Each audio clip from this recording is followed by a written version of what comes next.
Exporting from Lightroom. So we're going to talk a little bit now that we've got our pictures in here about how we're going to get them out of Lightroom. So the first thing we want to talk about is, well, what is the actual resolution of our pictures? So these images that were raw images, they were shot on my Fuji, and the resolution is about 4,800 pixels. So we're going to check the file size of what happens when we get that file out. So the first thing I like to do is to specify where is the file going to go. So we're going to choose a specific folder, and I'm going to go to the desktop and create a folder called Weebly Uploads and create. Then inside of there, I'm going to create a new folder for original. So this is going to be the original size of the file, so we can see how many megabytes that actually is at that 4,800 pixels. I'm not going to put it into a subfolder because I've already created the folder that I want, so I'm unchecking that. And as we scroll down, we want to check and make sure that the JPEG quality is at 100% and that the image sizing part has been unchecked. So once those have been looked at, I'm going to go ahead and also check sharpen, and I'm going to make it for screen and standard. And then I'm going to click export.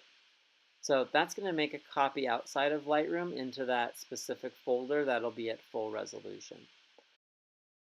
Now I'm going to go ahead and export again, and I want to reset where the folder is going to show you a slightly different way of doing it. So right now it's going to Weebly Uploads and Original. So I'm going to switch back just to Weebly Uploads, and I'm not going to create another folder directly.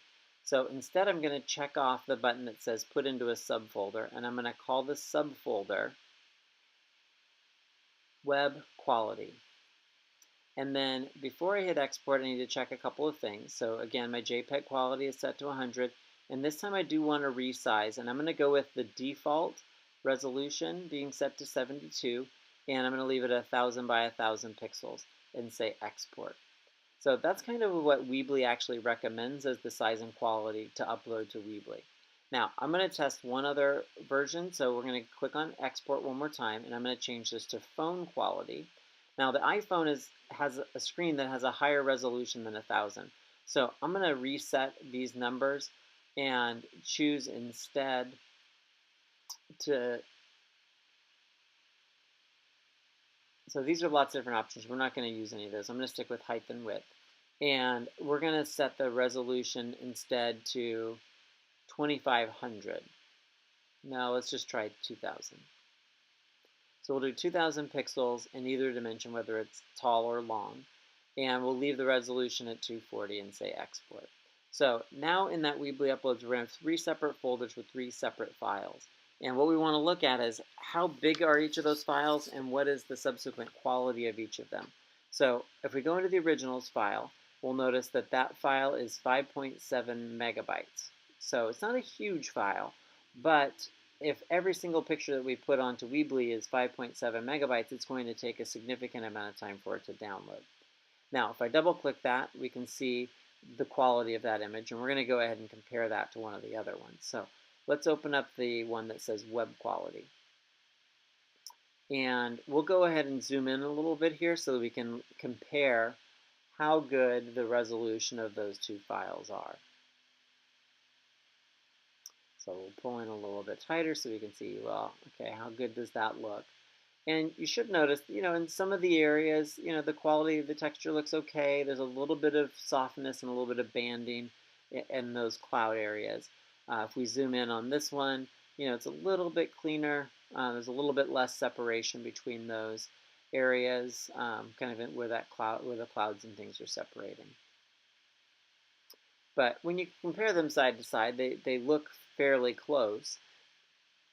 And then we'll compare what the actual size of those files are. So again, the first one was 5.7, that one is 310 kilobytes. So it's a significantly smaller, it's about a third of a megabyte.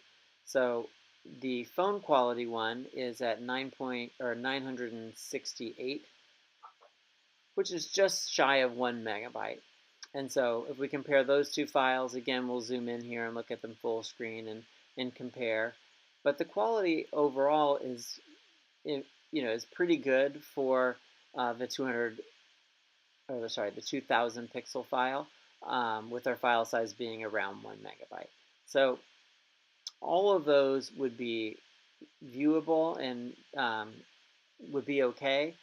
Just keep in mind that the smaller the file is, the quicker it will download. But at the same time, we want to make sure that we've got plenty of quality so that our images are going to show up sharp when we get them into Weebly.